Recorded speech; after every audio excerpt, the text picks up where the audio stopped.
이야기를 시작하기 전에 구독과 좋아요를 눌러주신다면 제게 큰 힘이 될 것입니다. 그럼 편안한 마음으로 들어주세요. 검은색 수성펜으로 쓴 글씨가 A4 용지 위를 채우고 있었다. 그녀는 종이 위에 획 하나하나를 뚫어지게 바라보았다. 그가 각 자를 쓸 때 마지막 획이 살짝 삐뚤어진 게 눈에 들어왔다. 마치 너무 급하게 쓴 나머지 이 진심을 빨리 그녀 앞에 내밀고 싶어 안달이 난 사람처럼 보였다. 주택대출금은 반반, 생활비는 더치페이, 식은 번갈아 가며 계산하기. 그가 이 종이를 밀어낼 때 그의 눈동자는 반짝반짝 빛나고 있었다. 자기 자신에게 감동한 사람만이 가질 수 있는 그런 눈빛이었다. 윤희야, 난 내가 나랑 결혼하는 게 우리 집 가정부가 되러 오는 거라고 생각하지 않았으면 좋겠어. 그가 이 말을 할 때 손가락으로 테이블을 가볍게 2번 두드렸다. 마치 중요한 부분을 강조하려는 듯 했다. 우리는 평등한 파트너니까. 평등한 파트너. 이 6글자는 마치 과일 맛사탕처럼 입안에서 달콤하게 맴돌았다. 당시 그녀는 카페 창가 자리에 앉아 있었다. 3월의 서울은 막날이 풀리기 시작했고 창밖에는 하얀 비숑 프리제를 산책시키는 사람이 지나가고 있었다. 햇살이 그 복슬복슬한 털 뭉치를 환하게 비추고 있었다. 그녀는 눈앞의 남자, 정민혁을 바라보았다. 2년 3개월을 만난 남자친구이자 이제 곧 남편이 될 사람이었다. 그는 남색 니트를 입고 있었는데 목깃 부분에 눈에 잘 띄지 않는 보풀이 조금 일어 있었다. 아마 세탁기에 너무 자주 돌린 탓일 것이다. 그녀는 그 사소한 디테일 때문에 오히려 마음이 놓였다. 겉만 번지르르하고 속은 썩어있는 그런 부류가 아니라 그저 소탈한 보통 사람이라는 생각이 들었기 때문이다. 진심이야, 그녀가 물었다. 당연히 진심이지. 그가 주머니에서 펜을 꺼내 그녀에게 건넸다. 서명해. 우리 둘만의 결혼 전 약속이라고 생각하고. 그녀는 펜을 받아들었다. 펜대가 조금 미끄러웠다. 그의 손바닥에 땀이 배어 있었던 모양이다. 그녀는 종이 오른쪽 아래에 자신의 이름을 적어 넣었다. 이윤희. 서명을 마치고 고개를 들자 그가 환하게 웃고 있었다. 눈가에 얇은 주름이 잡히고 입꼬리가 살짝 올라가며 치아가 조금 드러나는 참 보기 좋은 미소였다. 그때 그녀는 생각했다. 이 남자는 나를 진지하게 대해줄 사람이라고. 하지만 그건 착각이었다. 결혼 후 첫 달, 그녀의 은행 앱에는 공동지출이라는 이름의 가계부 폴더가 하나 더 생겼다. 민혁이 만든 것이었다. 그 안에는 모든 지출 내역이 1원 단위까지 빽빽하게 기록되어 있었다. 이번 달 두루마리 휴지 8,600원. 윤희 부담금 4,300원. 이번 달 주방 세제 3,200원. 윤희 부담금 1,600원. 이번 달 종량제 쓰레기 봉투, 일반 쓰레기 및 음식물 쓰레기 5,400원. 윤희 부담금 2,700원. 처음 이 명세서를 봤을 때 그녀는 소파에 앉아 귤을 까먹고 있었다. 귤즙이 튀어 휴대전화 액정에 묻자 무의식적으로 손가락으로 닦아내다가 그녀는 멍하니 멈춰버렸다. 두루마리 휴지. 그는 휴지갑까지 나누어 놓았다. 입안에는 귤 한 조각이 들어있었다. 새콤달콤한 과즙이 혀끝에서 터졌지만 갑자기 아무런 맛도 느껴지지 않았다. 그녀는 액정 화면에 찍힌 4,300원이라는 숫자를 뚫어지게 바라보았다. 목구멍이 서서히 조여오는 기분이었다. 민혁 씨, 그녀가 그를 불렀다. 그는 안방에서 옷을 갈아입고 있었는지 문 너머로 등 하고 대답했다. 휴지까지 더치페이 해야 해. 당연하지. 문틈으로 흘러나온 그의 목소리에는 당연하다는 듯한 경쾌함이 묻어 있었다. 우리 약속했잖아. 생활비는 반반 하기로. 휴지는 생활비 아니야. 그녀는 입안에 귤을 꿀꺽 삼켰다. 과육이 목구멍을 타고 넘어가는 느낌이 마치 작은 돌멩이를 삼키는 것 같았다. 하지만 그녀는 말을 잇지 못하고 잠시 멈췄다. 휴지 같은 걸 굳이 뭐라고 딱 잘라 말할 수는 없었지만 뭔가 잘못되었다는 느낌이 들었다. 하지만 휴지는 대부분 내가 쓰잖아. 그걸 어떻게 계산해? 그가 헝클어진 머리로 안방에서 걸어 나왔다. 막 잠에서 깬 듯한 모습이었다. 설마 우리가 무게라도 재야 해? 사용 횟수대로 돈을 낼 수는 없잖아. 그가 피식 웃었다. 농담 섞인 말투였다. 마치 재미없는 아재 개그라도 던지는 듯한 태도였다. 그녀도 따라 웃었지만 입꼬리가 억지로 당겨지는 게 느껴졌다. 결혼 첫 달이 끝날 무렵 민혁에게 카카오톡 메시지가 왔다. 이번 달 공동 지출 정산 생필품 47,600원, 수도 광열비 82,400원, 인터넷 요금 33,000원. 윤희가 보낼 돈은 81,500원이야. 메시지 끝에는 웃는 이모티콘이 붙어 있었다. 그녀는 그 메시지를 보며 손가락을 화면 위에 띄운 채 한참을 움직이지 못했다. 81,500원. 그 돈이 없어서가 아니었다. 그녀는 중견기업 기획팀에서 일하고 있었고 세후 월급은 280만 원 정도였다. 많지는 않지만 혼자 먹고 살기에는 충분한 돈이었다. 문제는 돈이 아니었다. 문제는 그녀는 어젯밤을 떠올렸다. 민혁은 소파에 누워 휴대전화 게임을 하고 있었고 텔레비전 소리는 아주 컸다. 퇴근하고 돌아온 그녀는 녹초가 되어 있었지만 싱크대에는 아침에 먹은 그릇들이 그대로 쌓여 있었다. 그녀는 설거지를 하고 가스레인지를 닦고 쓰레기를 비우고 벗어둔 옷들을 세탁기에 넣었다.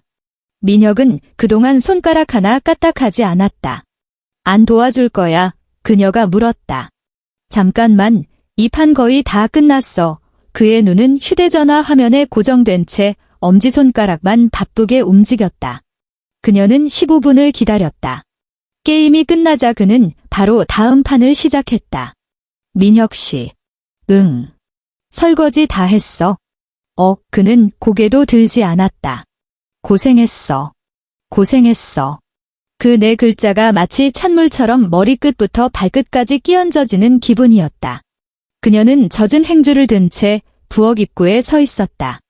행주에서 물방울이 뚝뚝 떨어져 바닥을 적셨다. 마치 누군가 문을 두드리는 것처럼 작은 소리가 났다.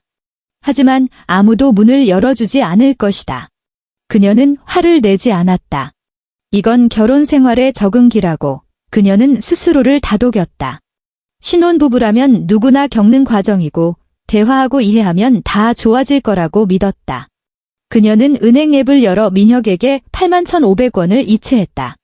메모란에 딱 두 글자를 적었다. 확인. 첫 신혼 추석이 다가오기 전까지 그녀는 자신이 어떤 지옥으로 걸어 들어가고 있는지 전혀 알지 못했다. 시어머니 아니 어머니라고 불러야 했다. 민혁이 여러 번 지적했었다. 한국에서는 며느리가 시어머니를 저머니라고 부르는 게 예의야. 그래, 어머니라고 하자. 추석 2주 전 어머니에게서 전화가 왔다. 회사에서 회의 중이던 그녀는 액정에 뜬 번호를 보고 심장이 덜컥 내려앉았다. 왜 그런 반응이 나왔는지는 알 수 없었다. 어쩌면 지난번 만났을 때 어머니가 그녀를 훑어보던 눈빛이 불편해서였을지도 모른다. 마트 진열대에서 할인 상품을 고르듯 흠집이 있나 없나 이리저리 뜯어보던 그 눈빛 말이다. 그녀는 전화를 받지 않았다. 회의가 끝나고 나서야 전화를 걸었다. 아이고, 윤희구나. 수화기 너머로 들려오는 어머니의 목소리는 한국 중년 여성 특유의 늘어지는 톤이었다. 마치 느린 노래를 부르는 것 같았다. 일하느라 바쁘지? 네, 어머니. 방금 회의 중이어서요. 그래, 젊은 사람이 열심히 살아야지. 아주 좋아. 어머니는 잠시 말을 멈췄다. 다름이 아니라 곧 추석이잖니. 등줄기가 뻣뻣해졌다. 너도 알겠지만 우리 집은 매년 추석에 차례를 지내거든. 어머니는 마치 오늘 날씨가 좋다는 이야기를 하듯 온화하게 말을 이었다. 올해는 내가 시집 오고 첫 추석이니까 와서 좀 거들어야지. 거들다. 그 단어는 아주 가볍게 들렸다. 마치 지나가다 잠시 손을 보태는 소일거리처럼.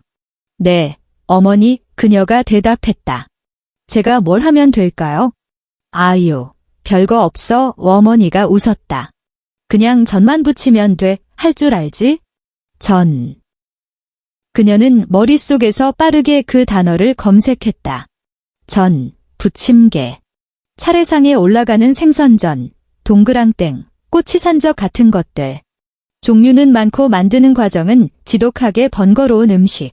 어릴 적 외할머니 댁에 가서 거들었던 기억이 났다. 오후 내내 기름 솥앞에 서 있다 집에 오면 온몸에 기름 쩐내와 비린내가 배어 머리를 3번이나 감아야 했다. 조금 할 줄 알아요. 그녀가 말했다. 그럼 됐네. 어머니의 목소리는 만족스러워 보였다. 목요일 퇴근하고 바로 집으로 와라.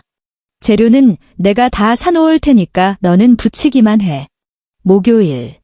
그날 오후에는 중요한 클라이언트 프레젠테이션이 있었다. 어머니, 목요일은 제가 야근을 해야 할 수도 있어서. 아이고, 시간 좀 조정해봐라. 어머니가 말을 잘랐다. 차례가 얼마나 중요한 일인데 회사가 조상님보다 중요하니? 입술이 달싹거렸지만 끝내 아무 말도 하지 못했다. 그럼 그렇게 알고 있을게. 전화를 끊기 전 어머니가 덧붙였다. 참, 저는 추석 당일 아침 10시 전까지는 다 준비돼야 해. 시간 계산 잘해서 목요일 저녁에 한 판 붙이고 금요일 저녁에 와서 또 붙이면 얼추 맞을 거다. 목요일 저녁, 금요일 저녁. 그녀는 휴대전화를 쥔 채 회사 복도 창가에 서 있었다. 서울의 하늘은 잿빛이었다. 9월 초라 날씨가 제법 선선해졌는데도 등 뒤로 식은 땀이 흘렀다. 그녀가 이 사실을 민혁에게 말한 건 저녁 식사 자리에서였다. 된장찌개와 삼겹살 구이를 차려주자 민혁은 젓가락을 쉴 새 없이 놀리며 맛있게 먹었다. 입안 가득 고기를 우겨 넣는 그의 모습을 보자 설명할 수 없는 짜증이 치밀어 올랐다. 어머니가 목요일에 와서 전 부치라고 하셨어. 응, 그는 고기를 씹으며 웅얼거렸다. 목요일이랑 금요일, 이틀 다 오래. 응응. 자기는 안 가? 그가 드디어 고개를 들어 그녀를 쳐다봤다. 내가 가서 뭘 해? 거들어줘야지. 그녀가 말했다. 전 부치는 거 엄청 힘들어. 민혁이 피식 웃었다. 약간의 귀찮음이 섞인 웃음이었다. 나 요리할 줄 모르잖아. 가봤자 방해만 돼. 방해. 그녀는 밥그릇에 담긴 하얀 쌀밥을 내려다보았다. 밥알 하나하나가 선명하게 보였다. 뭐라고 쏘아붙이고 싶었지만 결국 젓가락으로 밥을 한술 떠 입에 넣는 것으로 대신했다. 밥맛이 하나도 없었다. 추석 2주 전 시어머니 아니 어머니에게서 장문의 카카오톡 메시지가 도착했다. 스크롤을 3번이나 내려야 다 읽을 수 있을 만큼 긴 내용이었다. 윤희야, 이번 차례상 장볼 목록이다. 한번 확인해 보렴. 그 아래로 목록이 줄줄이 이어졌다. 소고기, 산적용, 2kg. 황태포 5마리. 무 3개. 애호박 5개. 청양고추 20개. 달걀 3판. 부침가루 2kg. 식용유 1.8리터 3병. 사과 1상자. 배 1상자. 곶감 1상자. 밤 2kg. 대추 500g. 동그랑땡 재료 다짐 6 1kg. 두부 2모, 양파 3개. 세어보니 총 27가지였다. 목록 끝에 어머니는 이렇게 적었다. 재료는 내가 다 사놓을 테니 너는 오자마자 바로 시작하면 된다. 참, 저는 3번 나눠서 부쳐야 해. 1차는 무전이랑 호박전, 2차는 생선전, 3차는 육전이랑 동그랑땡이다. 시간은 내가 알아서 조절해라. 어쨌든 토요일 아침 10시 전까지는 다 끝내야 하니까. 그녀의 편의를 묻는 말은 없었다. 일이 바쁘지 않냐는 안부도 없었다. 오로지 재료 종류와 조리 순서까지 정해진 마치 공장 생산 일정표 같은 작업 지시서만 있을 뿐이었다. 그녀는 휴대전화가 저절로 어두워졌다가 다시 밝아지고 또 꺼질 때까지 그 메시지를 멍하니 바라보았다. 결국 그녀는 네 글자를 쳐서 보냈다. 네, 어머니. 어머니는 곧바로 엄지손가락을 치켜세운 이모티콘을 보내왔다. 그날 밤 그녀는 잠을 설쳤다. 침대에 누워있는 그녀 옆에서 민혁은 고른 숨소리를 내며 자고 있었다. 그는 등을 돌린 채 모로 누워있었고 잠옷 위로 날개뼈가 둥글게 솟아있었다. 그녀는 눈을 뜨고 천장을 응시했다. 거실 냉장고가 웅웅거리는 소리가 들렸다. 아주 작은 소리였지만 고요한 밤에는 유난히 크게 들렸다. 창밖으로 가끔 차가 지나갈 때마다 헤드라이트 불빛이 커튼 틈으로 들어와 천장에 궤적을 그리고 사라졌다. 결혼 전 민혁이 A4 용지를 들고 우리는 평등한 파트너야 라고 말했던 기억이 났다. 평등한 파트너. 그렇다면 왜 그녀 혼자 전을 부치러 가야 하는가? 민혁을 깨워 묻고 싶었다. 하지만 그러지 않았다. 그가 뭐라고 대답할지 뻔했기 때문이다. 나 요리 못하잖아. 원래 다들 그렇게 해. 우리 엄마 도와드린다고 생각하고 좀 해줘라. 그녀는 몸을 뒤척이며 베개에 얼굴을 파묻었다. 베개에서 민혁의 샴푸 냄새가 났다. 박하향과 감귤향이 섞인 원래라면 좋아했을 그 냄새가 지금은 왠지 역겹게 느껴졌다. 목요일 퇴근 후 그녀는 택시를 타고 시댁으로 향했다. 민혁은 같이 가지 않았다. 회사에 일이 생겨 야근해야 한다고 했다. 무슨 야근인지 묻지 않았다. 시댁은 서울 북쪽 노원구에 있는 지은 지 20년 된 낡은 아파트였다. 외벽 페인트가 벗겨진 아파트 엘리베이터에서는 퀴퀴한 곰팡이 냄새가 났다. 초인종을 누르고 30초쯤 기다리자 문이 열렸다. 어머니가 서 있었다. 팥죽색 실내복을 입고 머리에는 헤어롤을 만채였다. 한국 중년 여성 특유의 의례적인 미소가 얼굴에 걸려 있었다. 아이고, 윤희 왔니? 어머니가 옆으로 비켜서며 들어오라는 손짓을 했다. 왜 이렇게 늦었어? 퇴근길이라 막히니? 네, 어머니. 그녀는 구두를 벗고 현관에 놓인 슬리퍼로 갈아 신었다. 슬리퍼가 좀 작아서 발뒤꿈치가 밖으로 삐져나왔다. 맨바닥에 닿은 발뒤꿈치가 서늘했다. 재료는 냉장고에 다 넣어놨다. 어머니는 거실로 걸어가며 말했다.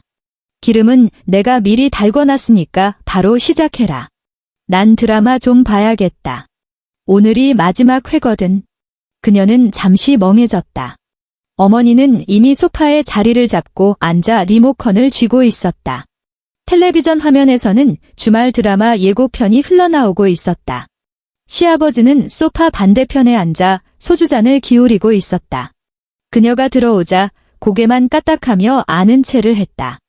그녀는 가방을 든 채 거실과 부엌 경계에 어정쩡하게 서 있었다.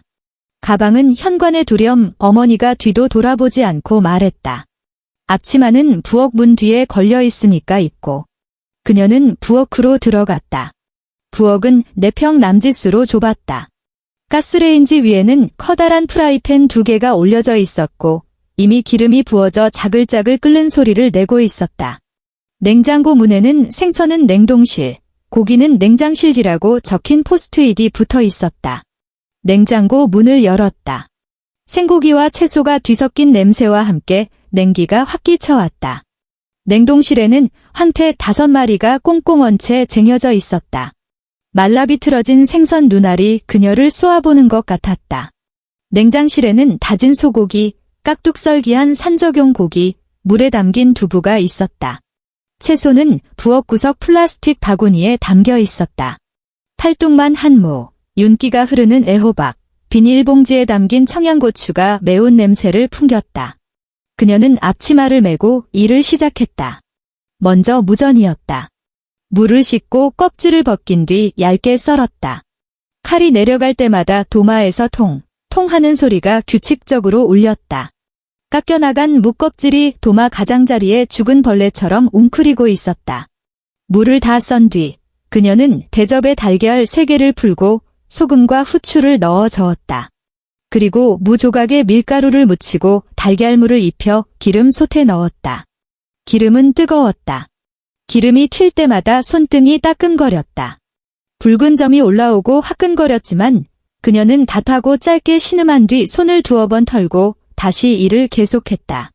거실에서는 드라마 배경음악과 어머니의 추임새가 들려왔다. 아유, 저 남자 저거 진짜 나쁜 놈이네. 저 여자 표정 봐라. 가식적이기는. 작가가 글을 발로 쓴. 그녀는 가스레인지 앞에 쪼그려 앉아 젓가락으로 전을 뒤집었다. 하나하나 뒤집고 하나하나 건져냈다. 첫 번째 무전이 끝났을 때는 이미 40분이 지나 있었다. 허리를 펴자 척추가 끊어질 듯 아팠다. 부엌에는 기름 냄새가 자욱했다. 환풍기가 요란하게 돌아가고 있었지만 역부족이었다. 이마에 땀이 송골송골 맺혀 머리카락이 달라붙었고 땀방울이 뺨을 타고 흘러 앞치마 기수로 스며들었다. 어머니가 부엌으로 들어와 접시에 담긴 전을 힐끔 보았다. 색깔이 좀 연하다. 어머니가 미간을 찌푸렸다. 기름 온도가 너무 낮은 거 아니니? 차례상에 올릴 건 노릇노릇해야 보기가 좋지. 그녀는 접시를 내려다보았다. 확실히 좀 허해 보이긴 했다. 미색과 연한 노란색의 중간쯤. 불 조절 다시 할게요. 그녀가 말했다. 그래, 신경 좀 써라. 어머니는 돌아섰다. 이따 호박이랑 생선도 해야 하니까 서둘러. 그녀는 다시 허리를 숙이고 기름 솥 앞에 쭈그리고 앉았다. 호박전은 무전보다 더 까다로웠다. 애호박은 썰어 놓으면 수분이 배어나와 밀가루가 잘 묻지 않았다. 몇 개를 붙이다 그걸 깨달은 그녀는 썰어둔 호박을 전부 키친타월로 눌러 물기를 제거한 뒤 다시 밀가루를 입혀야 했다. 시간은 속절없이 흘러갔다. 부엌에는 창문도 없고 작은 환풍기 하나뿐이라 기름 안개가 그녀 주위를 맴돌았다.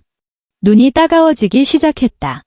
밀가루 묻은 손으로 눈을 비볐더니 얼굴에도 하얀 가루가 묻었다. 지금 내 꼴이 어떨까? 아마 엉망진창이겠지? 머리는 산발이고 얼굴은 땀과 기름과 밀가루 범벅에 앞치마는 기름 얼룩투성이일 것이다. 민혁이 이 모습을 보면 뭐라고 할까? 모르겠다. 확실한 건 지금 민혁이 여기 없다는 사실이다. 그는 회사에서 야근 중이거나 집에서 게임을 하고 있을 것이다. 적어도 허리가 끊어질 듯 아픈 이 가스레인지 앞, 기름 냄새 진동하는 부엌에는 없다. 저녁 8시가 되어서야 무전과 호박전 1차 작업이 끝났다. 허리를 펴자 다리가 후들거렸다. 너무 오래 서 있어서 종아리가 터질 듯 부어올랐다. 어머니가 다시 부엌으로 들어와 결과물을 검사했다.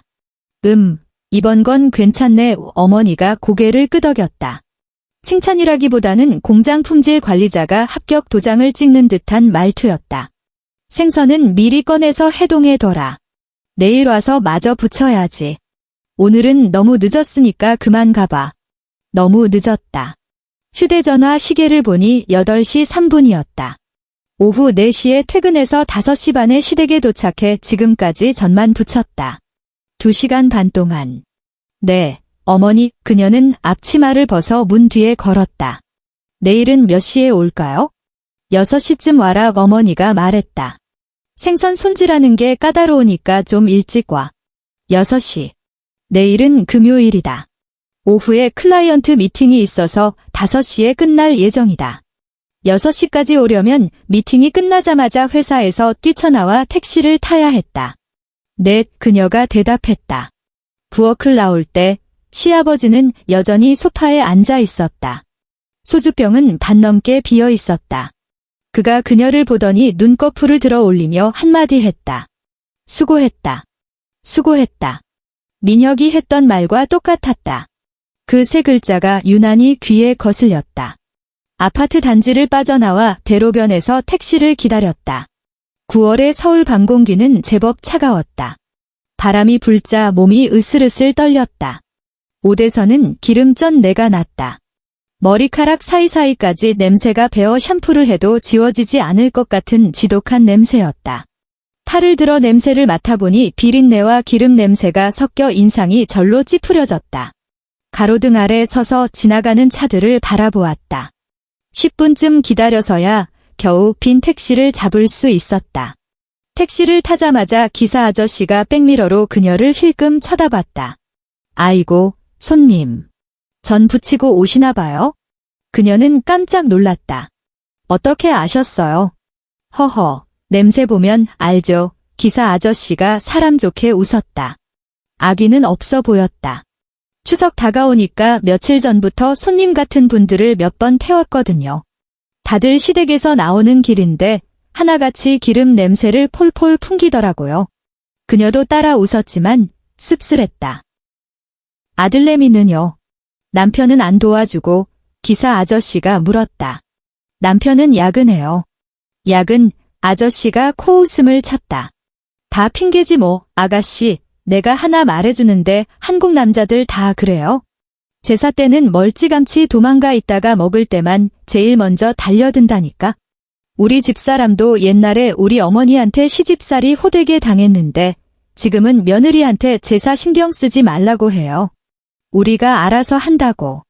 그녀는 아무 말 없이 듣기만 했다. 차창 밖으로 서울의 야경이 빠르게 스쳐 지나갔다. 네온사인, 간판, 가로등 불빛이 깜빡이며 마치 소리 없는 영화처럼 흘러갔다. 아가씨, 내 말 명심해요. 기사 아저씨가 다시 입을 열었다. 따질 건 따져야 해요.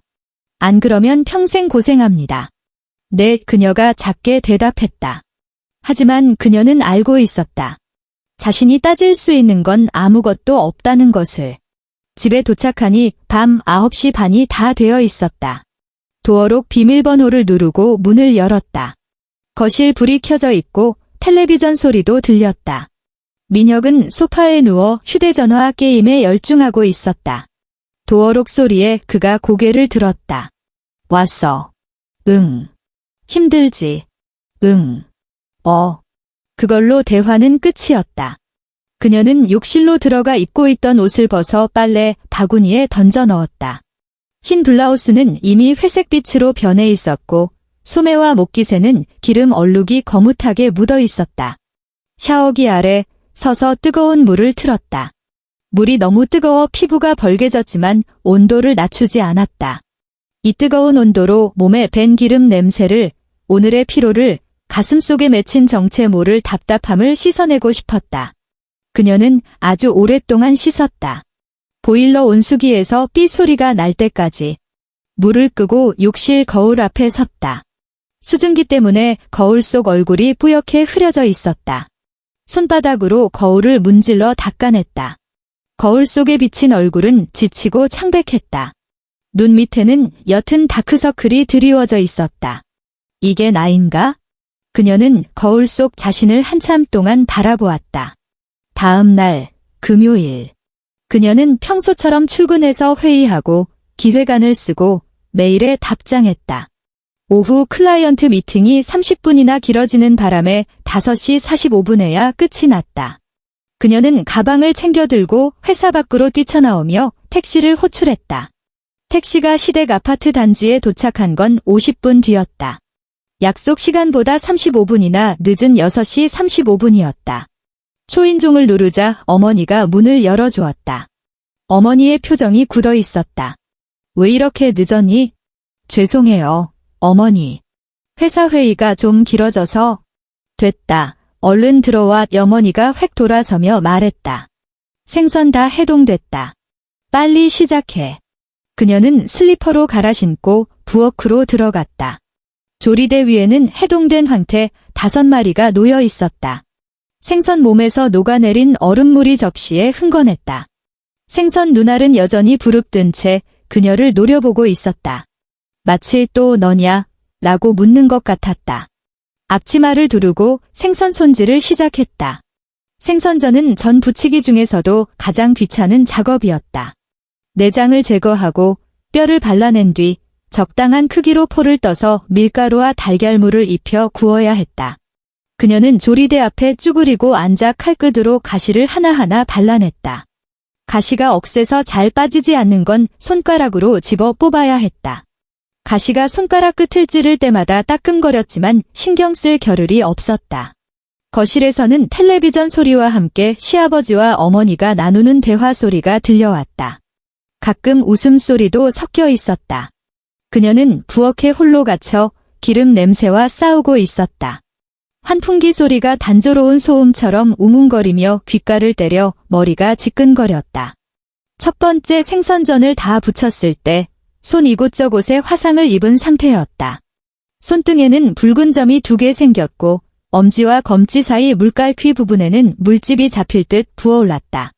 검지에는 생선 가시에 찔린 작은 상처에서 피가 배어나와 밀가루 반죽과 섞여 분홍색 덩어리가 되어 있었다. 밴드를 붙일 시간도 없었다. 아직 생선 2마리가 남았고 육전과 동그랑땡도 만들어야 했다. 그녀는 묵묵히 손을 놀렸다. 저녁 8시쯤 어머니가 부엌으로 들어왔다. 생선 다 했니? 한 마리 남았어요. 기름 냄새를 너무 많이 맡아서인지 목소리가 잠겨 있었다. 어머니가 조리대 옆으로 와서 접시에 담긴 전을 훑어보았다. 이건 너무 익혔네. 어머니가 미간을 찌푸리며 젓가락으로 생선전 하나를 집어 올렸다. 봐라, 탔잖아. 차례상에 올릴 건데 이렇게 태우면 어떡하니? 조상님들이 싫어하신다. 그녀는 그 생선전을 바라보았다. 가장자리가 갈색으로 변해 있었다. 노릇노릇한 다른 전들 사이에서 유독 튀어 보이긴 했다. 죄송해요, 그녀가 말했다. 주의할게요. 주의하면 뭐해. 이미 탔는데 어머니는 전을 접시에 툭 던져놓고 고개를 저었다. 요즘 애들은 손끝이 야무지질 못해서 원. 거실에서 시아버지가 한마디 거들었다. 그러게 말이다. 요즘 며느리들이 예전 같지가 않아. 우리 어머니가 부친 전은 진짜 예술이었는데. 그녀는 조리대 앞에 쪼그려 앉은 채 아무 말도 하지 않았다. 손이 부들부들 떨렸다. 힘들어서가 아니었다. 다른 이유 때문이었다. 분노, 억울함, 아니면 말로 표현할 수 없는 어떤 감정. 잘 모르겠다. 그녀가 아는 건 무릎은 감각이 없을 정도로 저리고 허리는 끊어질 듯 아프고 손은 상처투성이에 기름 범벅인데 돌아오는 건 손끝이 야무지지 못하다는 타박뿐이라는 사실이었다. 밤 9시 반이 되어서야 모든 작업이 끝났다. 무전, 호박전, 생선전, 육전, 동그랑땡이 접시마다 산처럼 쌓여 있었다. 내일 아침이면 이 음식들이 차례상에 올라 얼굴도 본 적 없는 조상님들께 바쳐질 것이다. 앞치마를 벗어 문 뒤에 걸었다. 앞치마는 기름 얼룩, 밀가루, 달걀물, 그리고 그녀의 피가 섞여 엉망진창이었다. 어머니가 완성된 전들을 쭉 훑어보더니 고개를 끄덕였다. 뭐, 그럭저럭 됐네. 어머니가 말했다. 내일 아침 8시까지 와라. 상 차리는 거 도와야지. 내일 아침 8시. 내일은 토요일, 추석 당일이다. 원래 계획대로라면 늦잠을 자고 친정에 갈 생각이었다. 지난달 아빠가 허리가 안 좋다고 하셔서 계속 마음에 걸렸는데 바빠서 가보지 못했다. 어머니, 그녀가 조심스럽게 입을 열었다. 내일 오후에는 친정에 좀 다녀와도 될까요? 아빠가 편찮으셔서. 오후에 어머니가 인상을 썼다. 오후에 친척들 다 오는데 내가 가면 누가 일하니? 점심 먹기 전까지만 다녀오면 안 된다. 어머니가 딱 잘라 말했다. 며느리 없는 차례가 어디 있어? 친정이야 나중에 가도 되잖아. 사돈어른은 사돈처녀가 좀 챙기라고 하면 되지 않니? 목구멍에서 뜨거운 덩어리가 치밀어 올랐지만 삼키지도 뱉지도 못했다. 네, 결국 그녀는 대답했다. 내일 8시까지 올게요. 집에 돌아오니 밤 11시가 다 되어 있었다. 민혁은 이미 잠들어 있었다. 침대 오른쪽을 차지하고 이불은 반쯤 걷어찬 채였다. 베개 옆에 놓인 휴대전화 화면이 켜져 있는 걸 보니 게임을 하다 잠든 모양이었다. 그녀는 그를 깨우지 않았다. 욕실로 들어가 또다시 긴 샤워를 했다. 샤워를 마치고 세면대 거울 앞에 섰다. 젖은 머리카락이 어깨에 달라붙어 있었고 안색은 창백했다. 눈 밑 다크서클은 어제보다 더 짙어져 있었다. 손등의 화상 자국에는 물집이 잡혔고 붉게 부어오른 엄지와 검지 사이는 흉터가 남을 것 같았다. 결혼 전 민혁이 A4 용지를 내밀며 했던 말이 떠올랐다. 우리는 평등한 파트너야. 평등. 그녀는 지난 이틀을 되돌아보았다. 목요일, 시댁에 가서 혼자 2시간 반 동안 전을 부쳤다. 금요일, 시댁에 가서 혼자 3시간 동안 전을 부쳤다. 내일은 아침부터 가서 차례상 차리는 걸 돕고 부엌에 처박혀 설거지하고 뒤치다꺼리 하다가 친척들이 다 돌아갈 때까지 시중을 들어야 한다. 민혁은 야근을 했다. 민혁은 요리를 못한다. 민혁은 지금 침대에서 아기처럼 곤히 자고 있다. 이게 그들이 말하는 평등인가? 다음 날 아침 7시 반에 눈이 떠졌다. 알람이 울리기도 전에 저절로 눈이 떠졌다. 천장 벽지가 살짝 들떠 있는 게 보였다. 금방이라도 떨어질 것 같은 벽지를 한참 바라보다가 몸을 일으켰다. 민혁은 여전히 자고 있었다. 깨우지 않았다. 세수를 하고 옷을 갈아입은 뒤 현관에서 신발을 신고 있을 때였다. 등 뒤에서 인기척이 느껴졌다. 벌써가 민혁이 부스스한 얼굴로 거실에 서 있었다. 까치집 지은 머리에 흰 티셔츠와 잠옷바지 차림이었다. 어머니가 8시까지 오라고 하셨어. 그녀가 말했다. 이민혁이 눈을 비볐다. 그럼 난 좀 더 자다가 10시쯤 갈게. 10시. 그녀는 7시 반에 일어나 8시까지 가서 일해야 하는데 그는 좀 더 자다가 10시에 온단다. 그녀는 대답하지 않고 문을 열고 나갔다. 등 뒤에서 도어록이 철컥하고 잠기는 소리가 났다. 시댁은 이미 분주했다. 어머니는 고운 한복을 차려입고 머리를 단정하게 올린 뒤 화장까지 마친 상태였다. 훨씬 생기 있어 보였다. 시아버지도 양복으로 갈아입고 거실 상석에 앉아 차와 다과를 즐기고 있었다. 거실 한가운데에는 차례상이 차려져 있었다. 직사각형 목재 상 위에 하얀 전지가 깔려 있었다. 그녀가 어제 부친 전들이 접시에 담겨 랩에 쌓인 채 마지막 세팅을 기다리고 있었다. 왔니? 어머니가 그녀를 보며 말했다. 과일 먼저 씻어서 깎아라. 그러고 나서 상 차리자. 그녀는 고개를 끄덕이고 부엌으로 들어갔다. 플라스틱 바구니에 담긴 사과, 배, 감을 꺼내 흐르는 물에 씻고 마른 행주로 물기를 닦았다. 물기를 닦은 과일을 제기 접시에 담았다. 사과 3개, 배 3개, 감 3개의 대추와 밤은 작은 그릇에 담았다. 과일 놓는 위치에도 법도가 있었다. 그녀는 헷갈려서 어머니에게 물었다. 어머니, 이거 맞나요? 어머니가 다가와 보더니 혀를 찼다. 배랑 사과 위치가 바뀌었잖아. 홍동백서 몰라? 붉은 건 동쪽, 하얀 건 서쪽. 네. 그녀는 다시 접시를 옮겼다. 과일을 놓고 난이전을 올릴 차례였다. 무전은 왼쪽, 호박전은 오른쪽, 생선전은 가운데, 육전과 동그랑땡은 가장자리. 접시마다 높이를 맞추고 색깔을 조화롭게 맞춰야 했다. 그녀는 차례상 앞에 쪼그려 앉아 전 접시 위치를 잡고 흐트러진 전 모양을 바로잡았다. 등 뒤에서 시아버지가 불렀다. 아가, 차 좀 더 가져오너라. 그녀는 일어나 부엌으로 가서 차를 따랐다. 차를 내가고 다시 상을 차렸다. 중간쯤 했을 때 어머니가 또 지시했다. 밥 안 치러 가야지. 전기밥솥 좀 봐라. 그녀는 접시를 내려놓고 부엌으로 갔다. 취사 버튼에 불이 들어와 있었다. 뚜껑을 열어 확인하고 다시 닫았다. 다시 차례상 앞으로 돌아와 상을 차렸다. 9시 반쯤 민혁이 도착했다. 캐주얼한 재킷에 청바지 차림이었고 손에는 오는 길에 산 듯한 과일 바구니가 들려 있었다. 그가 들어오자 어머니의 얼굴이 환해졌다. 우리 아들 왔어. 엄마, 즐거운 추석 되세요. 민혁은 과일 바구니를 탁자에 내려놓고 시아버지에게 공손하게 절을 했다. 아버지, 안녕하셨어요. 그래, 앉아라. 이 시아버지가 옆자리를 권했다. 차 한 잔 마셔라. 민혁은 자리에 앉아 찻잔을 들었다. 그는 들어와서 자리에 앉을 때까지 단 한 번도 그녀를 쳐다보지 않았다. 그녀는 차례상 앞에 쪼그려 앉아 동그랑땡 접시를 든 채 그 광경을 지켜보았다. 거실은 화기애애했다. 시아버지와 어머니가 소파에 앉아 있고 아들이 그 옆에 앉아 차를 마시며 담소를 나누는 완벽한 가족의 모습. 그녀는 바닥에 쪼그리고 앉아 투명 인간이 된 기분이었다. 10시가 되자 친척들이 하나둘 도착했다. 시아버지의 동생인 작은아버지 부부와 사촌들이 왔다.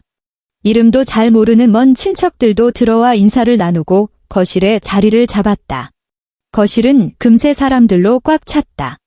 남자들은 소파와 거실 중앙에 앉아 차를 마시고 술을 마시며 정치, 경제, 집값, 주식 이야기를 했다. 여자들은 어디에 있는가? 그녀는 주위를 둘러보았다. 여자들은 모두 부엌에 있었다. 작은어머니는 설거지를 하고 있었고 다른 숙모는 과일을 깎고 있었으며 먼 친척벌 되는 아주머니는 음식을 데우고 있었다. 어머니는 부엌과 거실을 오가며 지휘했다. 윤희야, 술상 좀 봐가라. 윤희야, 잡채 한 접시 더 볶아. 윤희야, 밥 모자란다. 밥솥 확인해. 그녀는 팽이처럼 뱅글뱅글 돌았다. 술상 차리기, 물 떠오기, 음식 데우기, 밥 푸기, 접시 치우기, 설거지하기. 모든 일이 그녀의 손을 거쳐야 했다. 거실의 남자들은 처음부터 끝까지 엉덩이 한 번 떼지 않았다. 민혁은 소파에 앉아 작은아버지와 이야기하며 호탕하게 웃고 있었다. 그녀가 갓볶은 잡채 접시를 들고 지나갈 때도 그는 눈길 한 번 주지 않았다. 잡채를 탁자에 내려놓았다. 작은아버지가 젓가락으로 잡채를 집어먹더니 고개를 끄덕였다. 맛이 괜찮네. 그녀는 옆에 서서 기다렸다. 고맙다는 말, 수고했다는 말, 아무것도 없었다. 작은아버지는 계속 잡채를 먹었고 민혁은 계속 떠들었으며 시아버지는 계속 술을 마셨다. 그녀는 몸을 돌려 부엌으로 돌아갔다. 오후 1시 차례가 시작되었다. 모두가 차례상 앞에 모여 서열대로 섰다. 맨 앞에 시아버지, 그 뒤로 민혁, 작은아버지, 그리고 다른 남자 친척들. 여자들은 맨 뒤에 서서 고개를 숙이고 두 손을 모았다. 시아버지가 향을 피우고 축문을 읽었다. 알아듣기 힘든 한자어들이 웅얼거리는 소리처럼 들렸다. 그녀는 다른 사람들을 따라 절을 했다. 허리를 굽히고 엎드려 절하고 다시 일어나고. 허리가 끊어질 것 같았지만 꾹 참았다. 20분 정도 지나 차례가 끝났다. 시아버지가 금복하자 우고 선언했다. 남자들은 다시 소파와 상 앞으로 돌아가 앉아 밥상을 기다렸다. 여자들은 다시 바빠졌다. 그녀는 차례상에 올렸던 음식들을 부엌으로 날라 다시 접시에 담고 밥상을 차려 거실로 내갔다. 국을 데우고 수저를 놓고. 모든 게 규칙이었고 모든 게 그녀의 일이었다. 드디어 상이 다 차려졌다. 시아버지가 숟가락을 들자 식사가 시작되었다. 그녀는 옆에 서 있었다. 시아버지와 어르신들이 식사를 마칠 때까지 기다려야 했다. 그것도 법도였다. 10분쯤 지났을까? 어머니가 손짓했다. 윤희야, 너도 저기 구석에 앉아서 좀 먹어라. 그녀는 식탁 가장자리에 간신히 자리를 잡고 앉았다. 앞에는 이미 사람들이 휘저어 놓은 반찬들이 놓여 있었다. 그녀는 자신이 부친 식은 동그랑땡 하나를 집어 입에 넣었다. 기름이 하얗게 굳어 입안에서 겉돌았다. 느끼했다. 하지만 억지로 삼켰다. 어제 저녁부터 오늘 점심까지 이게 첫 끼니였으니까. 오후 3시 친척들이 돌아가기 시작했다. 한 팀이 갈 때마다 현관까지 나가 배웅하고 인사를 했다. 어머니는 손님을 챙기고 시아버지는 덕담을 하고 민혁은 짐을 들어주나? 아니, 민혁은 짐조차 들지 않았다. 그저 현관에 서서 조심히 가세요. 다음에 뵙겠습니다 하며 웃고는 다시 소파로 돌아가 휴대전화를 집어들었다. 그녀는 부엌에서 설거지하고 있었다. 접시, 그릇, 수저, 냄비가 싱크대에 산더미처럼 쌓여 있었다.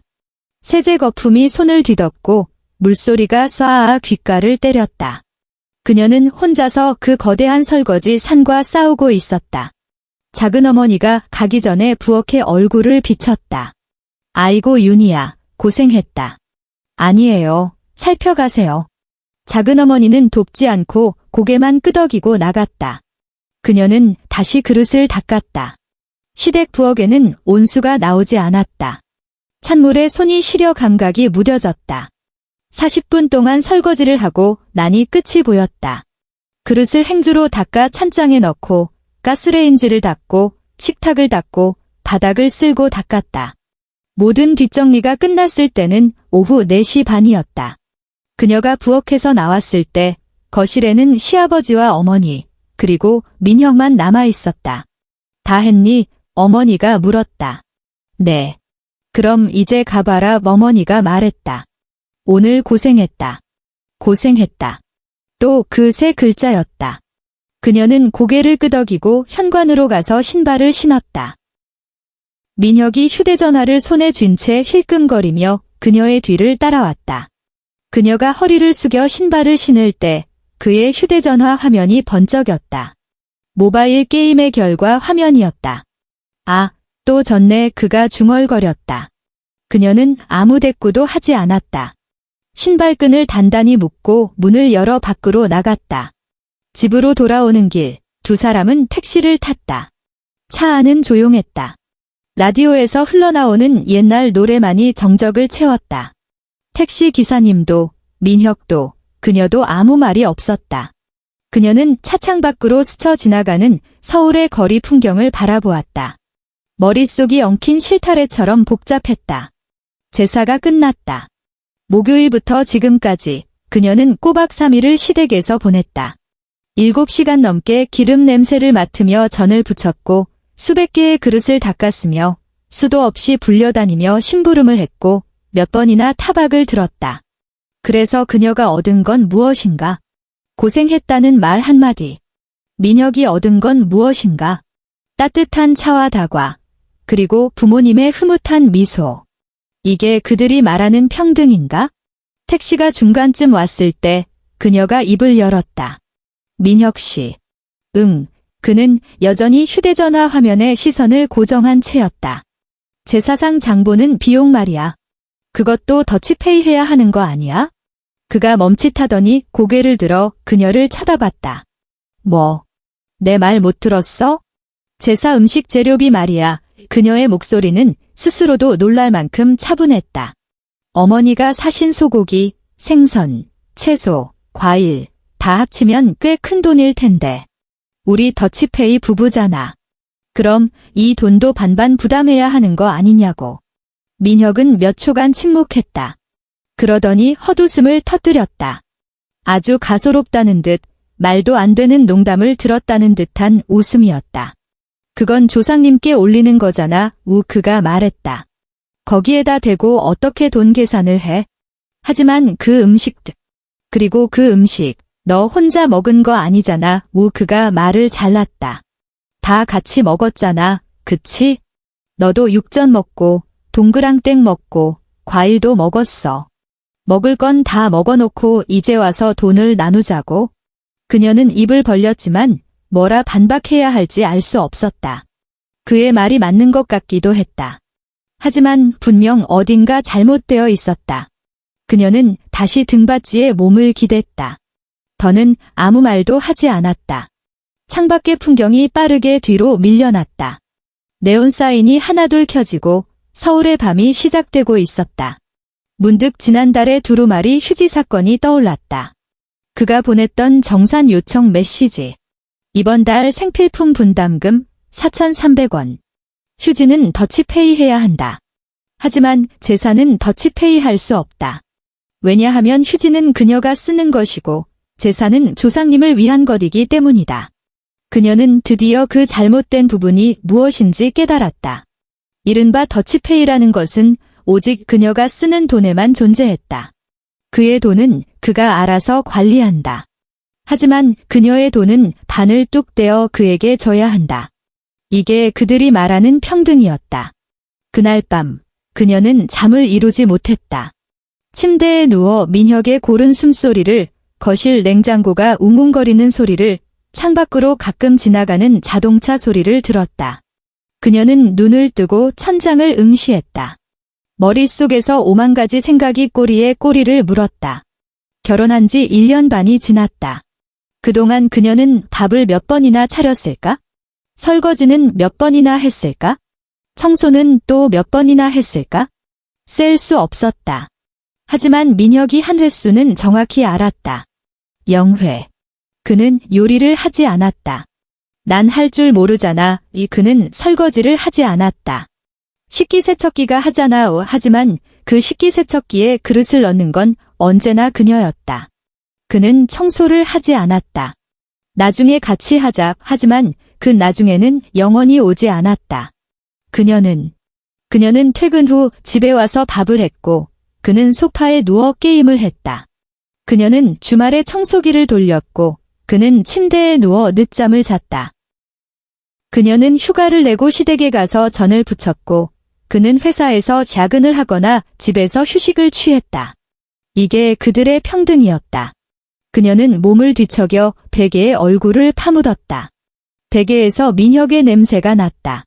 박하향과 감귤향이 섞인 그 냄새. 한때는 좋다고 생각했던 그 향기가 지금은 구역질이 날 정도로 싫었다. 역겨웠다. 뼛속까지 역겨움이 차올랐다. 결혼 2년 차에도 이 기이한 더치페이 생활은 계속되었다. 생활비 반반, 공과금 반반, 인터넷 요금 반반, 휴지값 반반, 세제값 반반. 모든 지출은 칼같이 반으로 나뉘어 1원 한 푼 틀리지 않고 계산되었다. 하지만 다른 종류의 지출은 결코 반반이 아니었다. 민혁은 어머니에게 안마의자를 사드렸다. 그의 개인 계좌에서 돈이 빠져나갔다. 그 사실을 알게 된 건 민혁이 거실에서 큰 소리로 통화할 때였다. 엄마, 안마의자 도착했어요? 그거 일본 수입품이라 허리 마사지 기능이 기가 막혀요. 부엌 입구에 서서 그 통화 내용을 듣던 그녀의 마음속에 어떤 생각 하나가 스르르 떠올랐다. 그날 저녁, 그녀가 물었다. 안마의자 얼마 줬어? 그는 휴대전화를 보느라 고개도 들지 않았다. 한 380만 원 했나? 380만 원. 그 돈 그녀는 잠시 말을 골랐다. 더치페이 할 거야? 그제야 그가 고개를 들어 그녀를 쳐다봤다. 이해할 수 없다는 표정이었다. 그건 우리 엄마한테 해드린 건데 왜 더치페이를 해? 하지만 우리 모든 지출은 반반하기로 했잖아. 공동 지출이니까. 그건 효도잖아. 그가 말을 자르며 짜증 섞인 목소리로 말했다. 부모님께 효도하는 돈을 어떻게 두루마리 휴지처럼 계산해? 그녀는 입을 다물었다. 지난달 친정엄마에게 패딩 점퍼 하나 사드리고 싶어서 민혁에게 디자인 좀 봐달라고 했을 때가 생각났다. 그때 그의 반응이 뭐였더라? 이렇게 큰 지출은 미리 상의해야 하는 거 아니야? 그녀가 친정엄마에게 패딩 하나 사드리는 건 큰 지출이라 상의가 필요했다. 그가 자기 엄마에게 380만 원짜리 안마의자를 사드리는 건 효도라서 더치페이가 필요 없었다. 비슷한 일은 한두 번이 아니었다. 매달 민혁의 월급 통장에서는 50만 원이 자동으로 빠져나가 시어머니에게 이체되었다. 엄마 생활비 드리는 거야, 그가 말했다. 아버지는 연금이 얼마 안 돼서 내가 좀 보태드려야 해. 50만 원 매달. 1년이면 600만 원이다. 계산해보니 600만 원은 그녀의 2달치 월급보다 많았다. 그럼 나도 우리 부모님한테 장인어른, 장모님은 두 분 다 연금 받으시잖아. 그가 말을 막았다. 게다가 장모님은 아직 그 보험왕인가 뭔가 하신다며? 그건 그냥 소일거리로. 어쨌든 수입이잖아. 그가 당연하다는 듯 웃었다. 우리 부모님은 자식이 나 하나뿐인데 내가 안 챙기면 누가 챙겨? 자기는 남동생도 있잖아. 그녀는 입을 열어 뭐라 하려다 결국 닫아버렸다. 민혁은 이미 휴대전화를 들어 쇼폼 영상을 넘겨보고 있었다. 대화는 끝났다. 또다시 추석이 다가오고 있었다. 이번에는 2주 전부터 불안감이 밀려왔다. 회사 일 때문도 다른 무엇 때문도 아니었다. 바로 그 제사 때문이었다. 앞으로 벌어질 일이 눈앞에 훤했다. 어머니는 또 그 긴 장보기 목록을 카카오톡으로 보낼 것이고 목요일과 금요일 이틀 내내 와서 전을 부치라고 할 것이며 추석 당일에는 아침부터 밤까지 부려 먹을 것이다.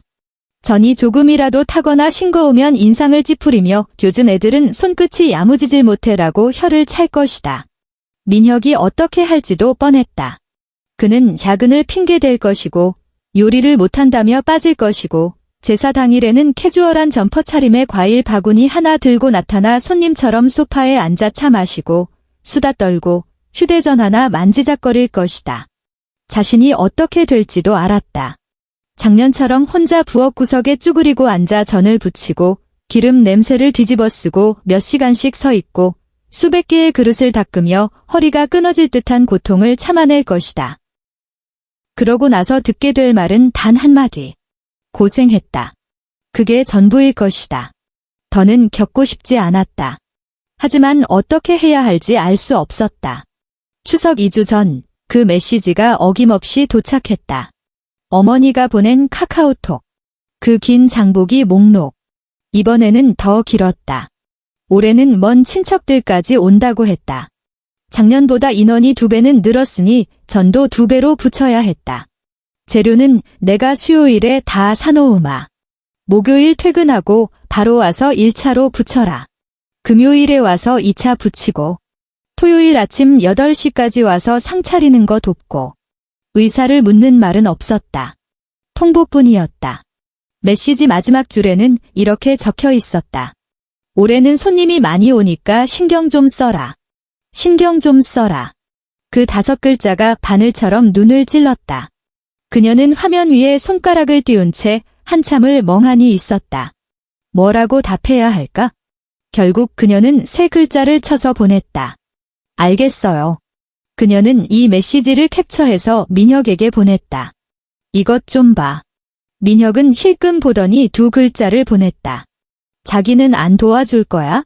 나 요즘 회사 진짜 바빠. 그가 땀 흘리는 이모티콘을 보냈다. 그리고 내가 그런 거 할 줄이나 아냐? 가봤자 방해만 되지? 방해. 그 놈의 방해라는 소리는 이제 지겹도록 들었다. 우리 엄마 도와드린다고 생각하고 좀 해줘라. 그가 메시지를 하나 더 보냈다. 그냥 전 좀 붙이는 건데 뭐. 그냥 전 좀 붙이는 거? 그녀는 그 문장을 노려보았다. 관자놀이가 지끈거리며 뛰기 시작했다. 그냥 전 좀 붙이는 거라고? 너는 전 한 판 붙이는데 얼마나 오래 서 있어야 하는지 알아? 기름 온도가 얼마나 뜨거운지, 환풍기가 돌아가도 빠지지 않는 기름 냄새가 얼마나 역한지, 허리를 굽히고 몇 시간씩 버티는 게 어떤 느낌인지 알기나 해. 이 질문들을 모조리 그의 면전에 쏟아붓고 싶었다. 내 손에 남은 화상 흉터를 보라고, 머리카락에 밴 기름 쩐내를 맡아보라고 소리 지르고 싶었다. 하지만 그러지 않았다. 그녀는 휴대전화를 내려놓고 깊은 숨을 들이마셨다. 그리고 하던 일을 계속했다. 그날 밤, 그녀는 또다시 불면증에 시달렸다. 민혁은 여느 때처럼 침대 반대편에 누워 깊이 잠들어 있었다. 그의 규칙적이고 평온한 숨소리가 지루한 자장가처럼 들렸다. 그녀는 눈을 뜨고 천장을 바라보았다. 거실 냉장고 소리, 창밖의 자동차 소리. 서울의 밤은 결코 완벽하게 조용해지지 않는다. 도시가 숨쉬는 소리가 끊임없이 들려왔다. 어머니가 보낸 메시지가 떠올랐다. 민혁이 말한 그냥 전 좀 붙이는 건데 뭐 라는 말이 떠올랐다. 작년 기름 솥앞에 서 있던 자신의 모습, 온몸에 밴 기름 냄새, 화상 입은 손등, 펴지지 않던 허리가 떠올랐다. 다시는 겪고 싶지 않았다. 하지만 어쩌겠는가? 이혼.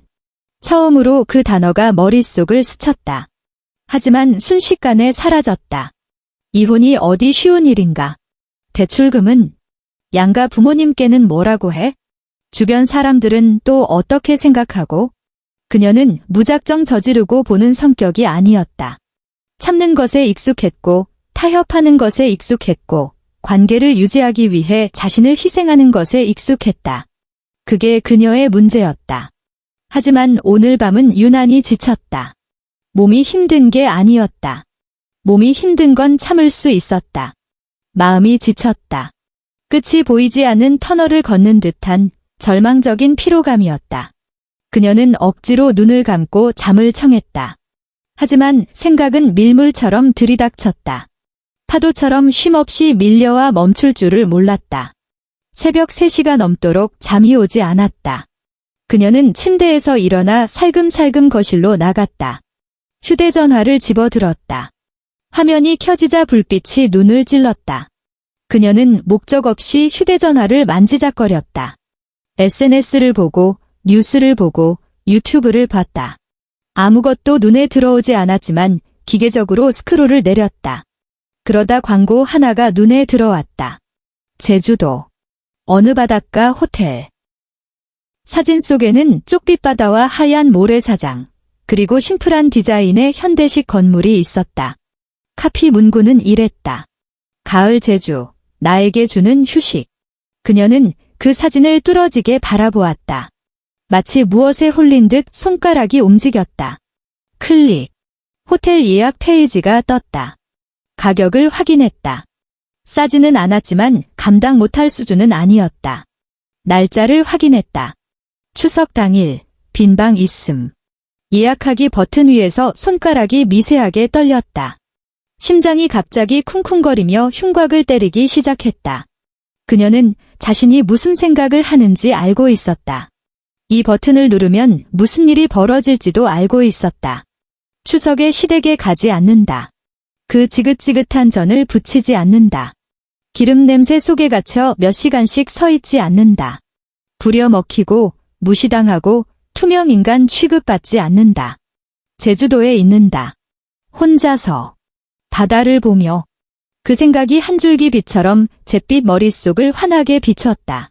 손가락이 내려갔다. 항공권 검색 페이지 접속. 날짜 선택. 추석 당일. 편도. 좌석 선택. 결제. 모든 것이 순식간에 일어났다. 후회할 틈조차 없었다. 예약 확인 메일이 팝업으로 떴을 때 화면 불빛이 그녀의 얼굴을 비췄다. 서울, 김포, 발 제주행 항공권 예약이 완료되었습니다. 편명, XXX, 출발 시간 9월 17일 7시. 손은 여전히 떨리고 있었다. 하지만 가슴속을 짓누르던 거대한 바위 하나가 굴러떨어진 것 같았다. 그 후 2주 동안 그녀는 아무에게도 이 사실을 말하지 않았다. 매일 평소처럼 출근하고 밥을 하고 민혁과 대화했다. 민혁은 아무런 낌새도 채지 못했다. 그의 세상에는 오직 일, 게임, 그리고 어머니의 전화뿐이었다. 그는 그녀의 얼굴을 자세히 들여다보지도 않았고 미묘한 감정 변화를 눈치채지도 못했으며 그녀의 눈동자에 깃든 낯선 빛을 발견하지도 못했다. 그녀는 짐을 싸기 시작했다. 요란하게 싸지 않았다. 매일 옷장에서 옷 한두 벌을 꺼내 개어 작은 기내용 캐리어에 넣었다. 캐리어는 옷장 깊숙한 곳, 안 입는 낡은 스웨터들 뒤에 숨겨두어 민혁은 절대 찾을 수 없었다. 화장품도 조금씩 옮겼다. 화장대에 있던 병들이 하나둘 사라져 캐리어 안쪽 주머니로 이동했다. 그렇게 짐을 챙기면서 기묘한 기분이 들었다. 마치 탈출을 계획하는 죄수 같았다. 자신을 위한 비상구를 만드는 기분이었다. 추석 전날, 금요일. 어머니에게서 메시지가 왔다. 내일 아침 8시까지 와라. 저는 10시 전까지 다 붙여야 한다. 그녀는 답장하지 않았다. 그날 밤, 그녀는 침대에 누워 민혁의 숨소리를 들으며 시간이 흐르기를 기다렸다. 새벽 4시, 알람이 울렸다. 그녀는 고양이처럼 조용히 일어나 옷을 갈아입고 옷장 깊숙한 곳에서 작은 캐리어를 꺼냈다. 캐리어 바퀴가 바닥을 구르는 소리가 작게 났다. 그녀는 숨을 죽이고 한 발 한 발 현관으로 향했다. 민혁은 여전히 자고 있었다. 그가 몸을 뒤척이며 잠꼬대를 했지만 이내 다시 깊은 잠에 빠져들었다. 현관에 서서 신발을 신고 마지막으로 거실을 돌아보았다. 소파에는 어젯밤 민혁이 게임을 하며 먹다 남긴 과자 봉지가 널려 있었다. 탁자에는 반쯤 비운 소주병이 놓여 있었고 리모컨은 구석에 처박혀 있었다. 이곳이 지난 3년 가까이 그녀가 살아온 집이었다. 그녀는 몸을 돌려 문을 열고 나갔다. 등 뒤에서 문이 닫히며 작게 철컥 소리가 났다. 새벽 5시 택시가 김포공항에 도착했다. 공항은 한산했다. 대부분 정장을 입고 서류 가방을 든 비즈니스 승객들이 바쁘게 걸음을 옮기고 있었다. 그녀는 셀프 체크인 키오스크 앞에 서서 QR코드를 스캔하고 탑승권을 출력했다. 탑승권에 적힌 이름, 이윤희. 목적지, 제주. 출발 시간, 7시. 그녀는 탑승권을 들고 보안 검색대를 통과해 탑승 구역으로 들어갔다. 통유리 창밖으로 희뿌연 새벽이 밝아오고 있었다. 하늘 끝자락이 붉게 물들기 시작했다. 계류장에는 비행기 몇 대가 서 있었고 지상 조업 요원들이 분주하게 움직였다. 그녀는 창가 자리에 앉아 캐리어를 발치에 두었다. 주머니 속에서 휴대전화가 진동했다.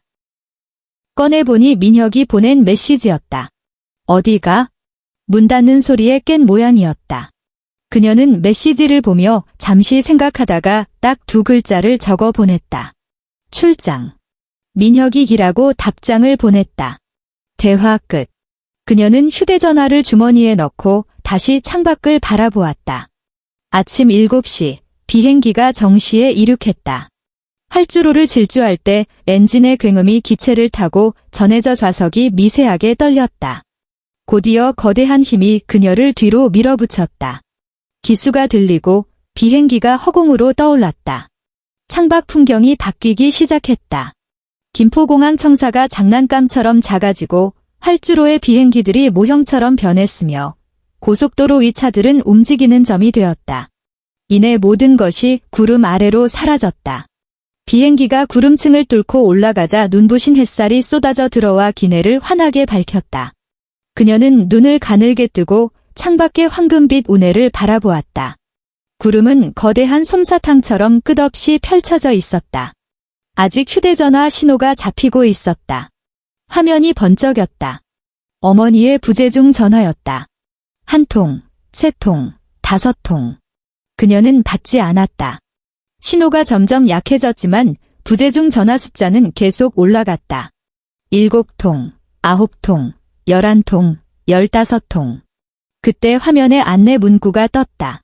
비행기 모드가 켜졌습니다. 그녀는 화면을 끄고 좌석에 깊숙이 몸을 기댔다. 다시 창밖의 구름 바다를 바라보았다. 어깨를 짓누르던 무언가가 스르르 풀리는 느낌이었다. 마치 1톤짜리 바위가 모래성처럼 무너져 내리고 부서지고 사라지는 것 같았다. 그녀는 깊게 숨을 들이마시고 천천히 내뱉었다. 3년 만에 처음으로 진짜 숨을 쉬는 것 같았다. 같은 시각 서울 노원구. 김 여사는 부엌 입구에 서서 냉장고 속 식재료들을 멍하니 바라보고 있었다. 소고기, 황태, 무, 애호박. 차례상에 올릴 전이 되기 위해 대기 중인 재료들이 층층이 쌓여 있었다. 하지만 그걸 가공해야 할 사람이 사라졌다. 김 여사는 휴대전화를 들어 윤희에게 전화를 걸었다. 전화기가 꺼져 있어 삐소리 후 끊고 다시 걸었다. 전화기가 꺼져 있어. 다시. 전화기가 꺼져. 그녀의 얼굴이 하얗게 질리기 시작했다. 민혁아. 그녀는 아들에게 전화를 걸었다. 윤희 어디 갔니? 수화기 너머로 민혁의 잠덜 깬 목소리가 들려왔다. 출장 갔다는데. 출장. 오늘이 추석인데 무슨 놈의 출장이야. 어머니의 고함에 잠이 확 깬 민혁이 전화를 끊고 비틀거하며 안방으로 뛰어들어갔다. 옷장 문이 열려 있었다. 옷이 몇 벌 비어 있었다. 화장대에 있던 기초 화장품들이 사라졌다. 신발장을 열어보니 운동화 한 켤레가 없었다. 그는 멍하니 서 있었다. 오전 11시 친척들이 하나둘 도착했다. 거실 차례상 위에는 무엇이 놓여 있었을까? 편의점에서 급하게 사온 김밥 몇 줄, 슈퍼마켓에서 파는 냉동전 봉지, 그리고 낱개로 사온 과일 몇 개 정성스럽게 붙인 황금빛 수제 전들로 가득했던 예년과 비교하면 초라하다 못해 처참한 수준이었다. 작은 어머니가 상을 훑어보더니 미간을 찌푸렸다. 며느리는 어디 갔어요? 김 여사의 얼굴이 불그락푸르락해졌다. 그게 회사에 급한 일이 생겨서. 추석 당일에 무슨 일? 작은 어머니의 목소리에 날이 섰다. 차례가 얼마나 중요한데 며느리가 코빼기도 안 비쳐요. 옆에서 작은 아버지가 혀를 찼다. 요즘 젊은 것들은 조상 무서운 줄을 몰라. 가정교육을 어떻게 받은 거야? 김 여사는 입을 달싹거렸지만 아무런 대꾸도 할 수 없었다. 그저 억지 미소를 지으며 더듬거릴 뿐이었다. 회사가 갑자기 호출해서 너무 바빠서 다음엔 꼭. 거실 분위기는 얼음장처럼 차갑게 가라앉았다. 민혁은 빈방에 숨어 미친 듯이 윤희에게 전화를 걸었다. 휴대전화 화면의 발신 횟수만 계속 늘어났다.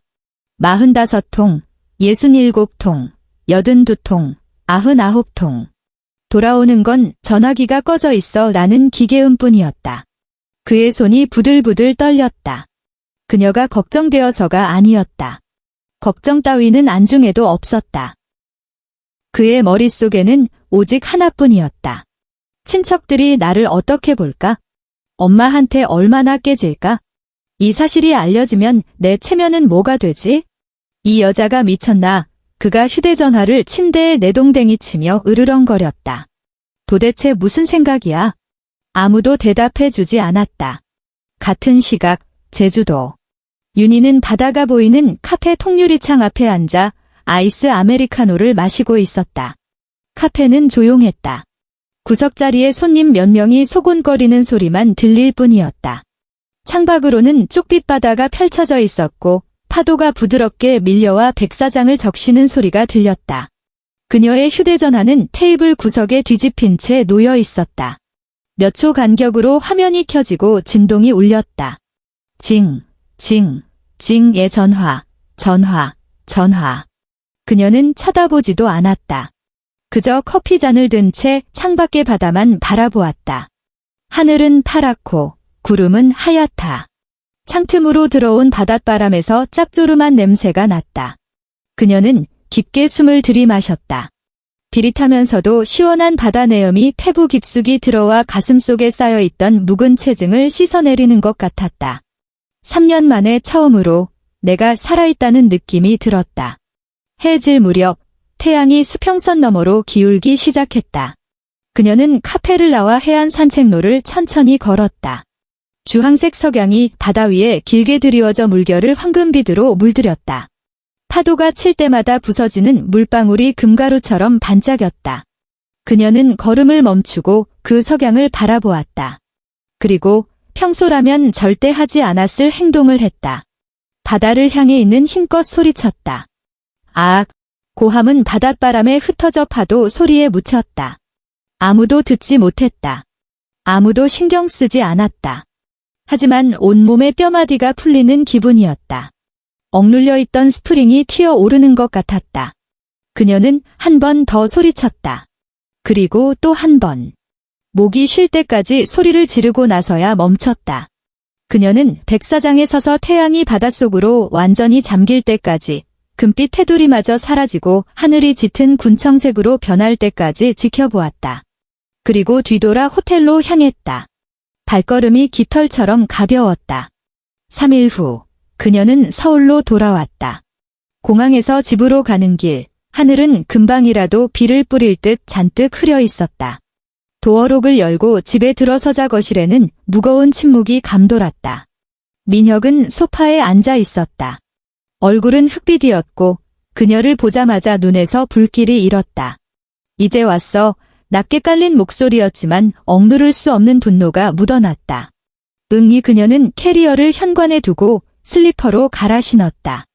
너 지금 무슨 짓을 했는지 알아? 그의 목소리가 갑자기 커졌다. 친척들이 우리 엄마한테 뭐라고 했는지 아냐고. 엄마가 하루 종일 우셨어. 어른들한테 이래도 되는 거야? 그녀는 거실 입구에 서서 그를 빤히 바라보았다. 그의 얼굴은 억울함과 분노로 일그러져 있었다. 엄마가 제사 준비한다고 일주일 내내 고생하셨는데 넌 말 한마디 없이 도망을 가? 이 집구석이 우스워. 그녀는 아무 말도 하지 않았다. 천천히 걸어와 소파 맞은편 의자에 앉았다. 묻잖아. 민혁이 고함을 질렀다. 입이 없어. 그녀가 고개를 들고 그와 눈을 맞췄다. 우리 더치페이 부부잖아. 그녀의 목소리는 건조했다. 그래서 올해 내 몫의 제사 노동은 더치페이 처리했어. 내년엔 자기가 직접 전을 부치든가 아니면 어머니랑 반반 하든가 해. 민혁은 멍하니 입을 벌렸다. 분노로 가득 찼던 얼굴이 당혹감으로 다시 믿을 수 없다는 표정으로 바뀌었다. 너 지금 뭐라고 했어? 내 몫의 제사 노동을 퉁쳤다고 그녀가 또박또박 말했다. 너 미쳤냐? 아니, 그녀가 자리에서 일어나 안방으로 향했다. 아주 제정신이야. 다음 날 오후 시어머니가 들이닥쳤다. 연락도 없이 예고도 없이 현관문이 벌컥 열렸다. 도어록이 띠리릭 소리를 냈다. 민혁의 생일이 비밀번호였으니 당연했다. 김 여사가 현관에 서 있었다. 검은색 옷을 입은 그녀의 표정은 폭풍우가 몰아치기 직전의 하늘 같았다. 이윤희. 유리를 긁는 듯 날카로운 목소리였다. 너 시댁이 웃음니? 제사가 장난이야. 윤희는 소파에서 일어나 그녀를 마주 보았다. 어머니, 그녀는 차분하게 말했다. 앉으세요. 안 앉아. 김 여사의 목소리가 더 커졌다. 똑바로 말해. 제사 때 어디 갔었어? 제주도요. 제주도? 김 여사의 눈이 튀어나올 듯 커졌다. 혼자 제주도 가서 놀았다고? 너 제정신이니? 재산은? 조상님은? 집안 꼴은 어떻게 되든 상관없다는 거야? 윤희는 대답 대신 서재로 걸어갔다. 미리 출력해둔 A4 용지 한 장을 들고 나와 김 여사에게 내밀었다. 이게 뭐냐? 김 여사가 종이를 낚아채듯 받아 들고 내려다보았다. 결혼 3년간 제가 시댁제사에 참여한 노동시간 통계입니다. 윤희가 말했다. 종이에는 표가 그려져 있었고 날짜와 시간, 한 일이 빽빽하게 적혀 있었다. 2021년 추석 전 부치기 7시간, 설거지 3시간, 장보기 2시간. 2022년 설날 전 부치기 8시간, 설거지 4시간, 손님 접대 6시간. 2022년 추석 전 부치기 6시간, 설거지 2시간, 청소 3시간. 표면 아래에는 작은 글씨로 이렇게 적혀 있었다. 휴가 내서 깎인 제 월급, 교통비, 제가 산 식재료비 다 합치면 470만 원입니다. 언제 저랑 더치페이 하실 건가요? 김 여사의 얼굴이 보라색으로 변해갔다. 손이 부들부들 떨렸고 입술이 파르르했지만 말이 나오지 않는 듯 했다. 너 그녀는 손가락질하며 몸을 떨었다. 이게 무슨 뜻이야? 지금 돈 내놓으라는 거냐? 돈 달라는 게 아니에요. 윤희의 목소리는 여전히 평온했다. 더치페이 하자는 거죠? 아드님이 그러더군요. 우리 집은 철저한 더치페이라고. 모든 비용을 반반 내야 한다면 제 노동력도 당연히 계산해서 반반 해야 하는 거 아닌가요? 김 여사는 기가 막힌다는 듯 입을 딱 벌렸다. 너 미쳤구나. 그녀는 종이를 바닥에 패대기 쳤다. 천하에 몹쓸 것. 귀하게 키운 내 아들 홀린 것도 모자라 이제 제사까지 팽개쳐? 그러고도 돈 타령이야? 돈 타령 안 했어요. 윤희는 허리를 굽혀 종이를 주워 탁자 위에 반듯하게 올려놓았다. 계산은 정확해야죠. 김 여사는 분을 이기지 못해 씩씩거리며 현관으로 돌아섰다. 민혁아, 그녀가 꽥소리를 질렀다.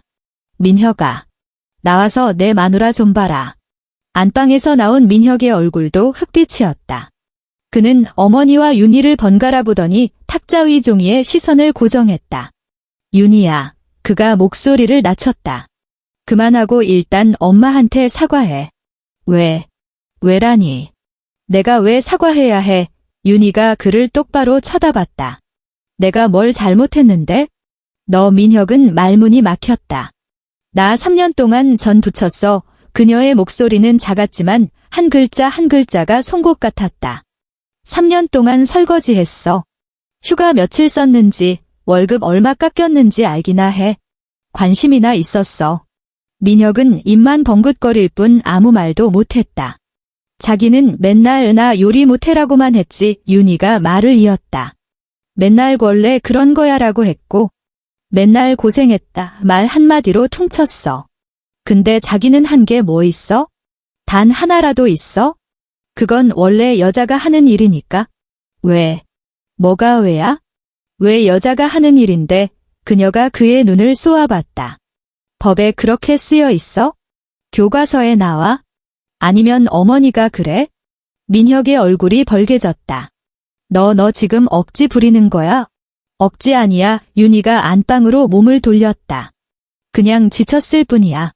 그녀는 방으로 들어가 조용히 문을 닫았다. 그날 밤, 민혁은 대화를 시도했다. 침대 모서리에 앉은 그의 표정은 복잡했다. 분노, 당혹감, 그리고 어쩔 줄 모르는 난처함이 뒤섞여 있었다. 윤희야, 그가 입을 열었다. 내가 그동안 좀 힘들었던 건 알아? 좀. 그녀는 침대에 누운 채 천장만 바라보았다. 그래, 많이 힘들었겠지. 그가 말을 고쳤다. 그렇다고 이렇게까지 하는 건 아니잖아. 엄마한테 내가 뭐라고 해? 뭐라고 하든. 나 참. 그가 한숨을 쉬었다. 일단 사과해. 그럼 내가 옆에서 잘 말해볼게. 사과 안 해. 야, 난 잘못한 거 없어. 그녀가 고개를 돌려 그를 보았다. 당연히 며느리가 해야 할 일을 안 했을 뿐이야. 그걸 안 한 게 죄라면 그 당연함은 누가 정한 건데? 민혁은 말문이 막혔다. 그는 뭐라 반박하려 입을 열었지만 목소리가 나오지 않았다. 침묵이 두 사람 사이를 채웠다. 살얼음판처럼 위태로운 침묵이었다. 나 당분간 나가서 살래 윤희가 말했다. 민혁이 멍하니 되물었다. 뭐? 따로 살면서 생각 좀 해보고 싶어. 우리 관계에 대해서. 너 이혼하자는 거야? 이혼하자고 안 했어. 생각 좀 해보자고 했지? 민혁의 안색이 변했다. 그럼 대출금은? 대출금은 어떡하고? 그녀는 그를 보며 헛웃음을 지었다. 이 상황에서 그가 가장 먼저 떠올린 건 대출금이었다. 우리가 어디서부터 잘못된 걸까? 내가 뭘 하면 내 마음이 풀릴까가 아니라 대출금은 어떡하고? 더치페이잖아. 그녀가 말했다. 내 몫은 내가 낼게. 나머지는 자기가 알아서 해. 민혁은 굳어버렸다. 그는 처음으로 깨달았다. 이 여자는 더 이상 자기 마음대로 부릴 수 있는 존재가 아니라는 것을. 한 달 후, 윤희는 마포구의 20평짜리 오피스텔로 이사했다. 좁았지만 혼자 살기엔 충분했다. 남향이라 오후가 되면 햇살이 길게 들어와 바닥에 금빛길을 만들었다. 그녀는 짐을 하나씩 풀었다. 옷, 화장품, 책, 화분 몇 개. 많지 않았다. 3년의 결혼 생활 동안 온전히 그녀 자신의 것은 이토록 적었다. 이혼 절차는 진행 중이었다. 재산 분할, 위자료, 각종 서류 절차. 복잡했지만 해결 못할 일은 아니었다. 그녀가 선임한 박 변호사는 40대 중반의 금태 안경을 쓴 날카로운 인상의 남자였다. 정민혁 씨 명의로 된 아파트 대출금이 남아있군요. 박 변호사가 서류를 넘기며 말했다. 법적으로 혼인 기간 중 함께 갚은 부분에 대해서는 분할을 요구할 수 있습니다. 됐어요. 그녀가 말했다. 그 집 계약금은 시댁에서 해준 거고 전 대출금 갚는 것만 좀 거들었어요. 복잡하게 얽히고 싶지 않아요. 하지만 의뢰인의 권리입니다만. 알아요. 그녀가 말을 잘랐다. 근데 필요 없어요. 그냥 빨리 끝내고 싶어요. 박 변호사는 그녀를 잠시 쳐다보더니 고개를 끄덕였다. 알겠습니다. 그날 밤, 그녀는 새 오피스텔에 혼자 있었다. 부대찌개를 끓였다. 라면, 떡, 스팸, 김치, 치즈를 몽땅 넣고 보글보글 끓였다. 냄비를 탁자에 올리고 맥주 한 캔을 땄다. 소파에 파묻혀 텔레비전을 켰다. 예능 프로그램이 나오고 있었다. 연예인들이 시끌벅적하게 게임을 하며 웃고 떠들었다. 그녀는 부대찌개를 먹으며 맥주를 마시고 텔레비전을 봤다. 찌개는 뜨거워 입천장이 데일 것 같았고 맥주는 차가워 머리가 띵했다. 하지만 더할 나위 없이 편안했다. 이곳은 그녀만의 집이었다. 누구도 전을 붙이라고 시키지 않는다. 누구도 설거지를 하라고 눈치 주지 않는다. 누구도 고생했다 한마디 던지고 게임하러 가지 않는다. 오직 그녀 자신뿐이다. 휴대전화가 울렸다. 확인해보니 카카오톡 메시지였다. 보낸 사람, 전 시어머니. 이번 설 제사 준비는 하고 있니? 그녀는 그 메시지를 보며 1초간 멍하니 있었다. 그러다 피식 웃었다. 체증이 내려가는 듯한 시원한 웃음이었다. 그녀는 프로필을 눌러 오른쪽 상단의 점 3개를 터치했다.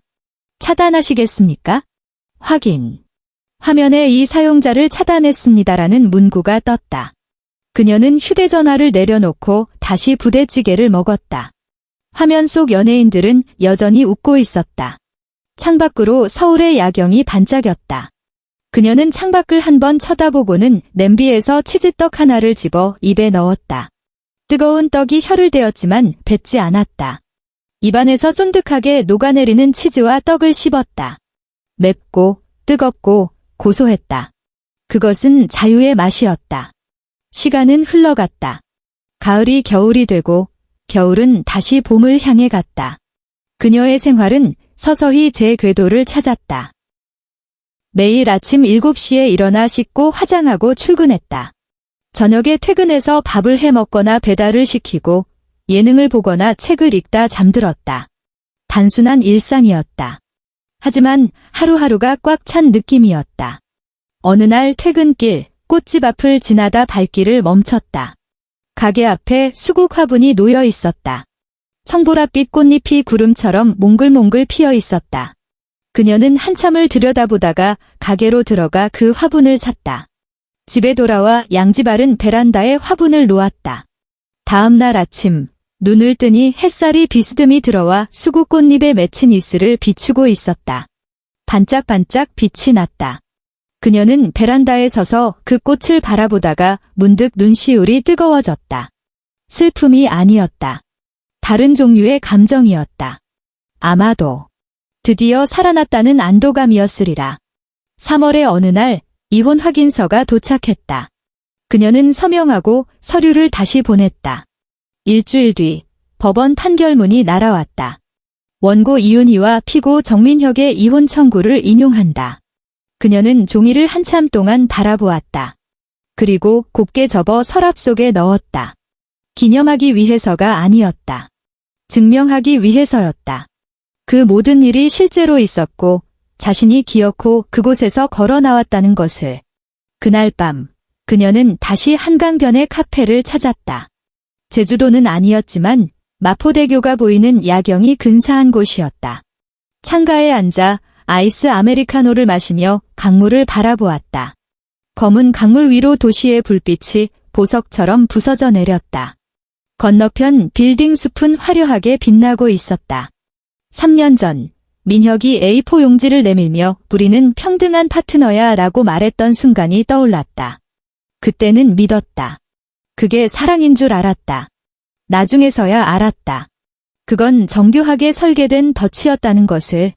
하지만 그녀는 빠져나왔다. 3년이라는 시간을 허비했고 많은 상처를 입었지만 결국 제 발로 걸어 나왔다. 지금 그녀는 여기 혼자 앉아 있다. 아이스 아메리카노를 마시며 야경을 보고 있다. 아무도 그녀를 부려먹지 않는다. 아무도 그녀를 타박하지 않는다. 아무도 그녀를 투명인간 취급하지 않는다. 그녀는 존재한다. 살아있다.